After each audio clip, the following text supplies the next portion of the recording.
అన్నమయ్య జిల్లా రాజంపేట కాన్స్టిట్యున్సీ. ఇక్కడ 2014లో టీడీపీ నుంచి మేడ వెంకట మల్లికార్జున రెడ్డి గారు వైసీపీ అభ్యర్థి అయిన ఏ అమర్నాథ్ రెడ్డి గారి మీద పోటీ చేసి వైసీపీ మీద 11,617 ఓట్ల మెజారిటీతో గెలవడం జరిగింది. ఫైనల్గా ఇక్కడ ఈ సీట్ని టీడీపీ కైవసం చేసుకోవడం జరిగింది. ఇక 2019లో కనుక మనం ఒకసారి ఇలానే చూసుకున్నట్లయితే లాస్ట్ టైం టీడీపీ అభ్యర్థిగా గెలిచిన మేడ వెంకట మల్లికార్జున రెడ్డి గారు ఈసారి ఇక్కడ వైఎస్ఆర్సీపీ నుంచి పోటీ చేసి జనసేన పార్టీ అభ్యర్థి అయిన పూలా భాస్కర్ గారి మీద, ఈసారి టీడీపీ పార్టీ అభ్యర్థి అయిన బి చెంగల్ రాయుడు గారి మీద పోటీ చేసి ఫైనల్గా టీడీపీ మీద 35,272 ఓట్ల మెజారిటీతో ఈసారి కూడా ఈ సీటు వైఎస్ఆర్సీపీ గెలుచుకోవడం జరిగింది.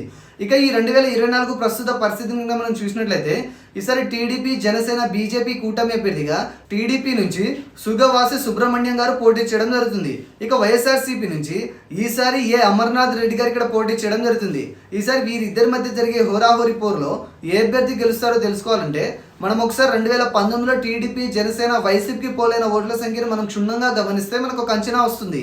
2019లో ఇక్కడ విడివిడిగా టీడీపీకి, జనసేనకి పోలైన ఓట్ల శాతాన్ని ఒకసారి కనుక మనం కలిపి చూసుకున్నట్లయితే సుమారుగా 62,000 పైచీలకు ఓట్లని రెండు పార్టీలు కలిసి గెలుచుకోగలిగాయి.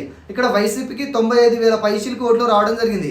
అంటే 2019లో టీడీపీ, జనసేన కలిసి పోటీ చేసి ఉండినా కూడా ఇక్కడ వైఎస్ఆర్సీపీ అభ్యర్థినే 33,000 ఓట్ల మెజారిటీతో ఖచ్చితంగా గెలిచి ఉండేవారని తెలుస్తుంది. ఇక ఇప్పటి విషయానికి వస్తే ఇక్కడ గెలిపేవరదనంటే దీనికి సమాధానంగా ఆ టైంలో ఈ రెండు పార్టీలకు విడివిడిగా పోలైన ఇదే ఓట్ల శాతం ఈసారి కూడా చెక్కు చెదరకుండా అదే విధంగా ఇప్పుడు కూడా రిపీట్ అయితే ఖచ్చితంగా మంచి మెజారిటీతో ఈ సీట్ని వైఎస్ఆర్సీపీ అభ్యర్థి గెలిచే అవకాశం ఎక్కువగా ఉంది. కానీ ఇక్కడ పోటీ చేసే కూటమి అభ్యర్థికి అక్కడ ప్రజల్లో మంచి అభిప్రాయం ఉండడం కారణంగా, వైసీపీ మీద యువతలో కొంత అసంతృప్తి ఉండడం కారణంగా ఈసారి ఇక్కడ ఫలితం అనేది పోటాపోటీ వాతావరణాన్ని తలపించనుంది. ఫైనల్గా లాస్ట్ టైంలో 35,000 మెజారిటీ ఇక్కడ ఏ పార్టీకి వచ్చే అవకాశం కనబడడం లేదు. ఫైనల్గా లాస్ట్ టైం గెలిచిన వైసీపీనే ఈసారి కూడా సాధారణ మెజారిటీతో ఇక్కడ ఈ సీట్ని గెలుచుకునే అవకాశం కనబడుతుంది. కానీ ఈ గెలుపు అన్నది ఈసారి కొత్తగా పోల్ అవ్వబోయే యువత ఓట్ల మీద కూడా ఆధారపడి ఉంటుంది. మారిన సమీకరణాలను బట్టి యువత ఎటువైపు మొగ్గు చూపితే ఆ పార్టీనే ఈ నియోజకవర్గాన్ని కూడా కైవసం చేసుకునే అవకాశం ఉంది.